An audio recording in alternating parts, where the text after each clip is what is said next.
सेहत के लिए साफ सुथरा रहना बहुत ज़रूरी है। जो लोग सफाई का ख्याल नहीं रखते वो सुस्त और कमज़ोर नजर आते हैं। गंदे रहने वालों को कोई अपने पास बिठाना पसंद नहीं करता, इसलिए हमें साफ सुथरा रहना चाहिए। अपने जिस्म और लिबास को भी साफ रखना चाहिए। रोजाना मसवाक करना, बाकायदगी से नहाना और नाखूनों को काटना सफाई में शामिल है। जो लोग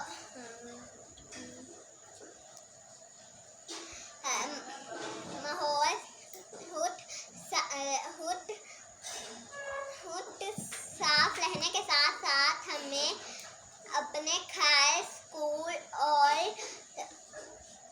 गली और माहौल को साफ सुथरा रखना चाहिए।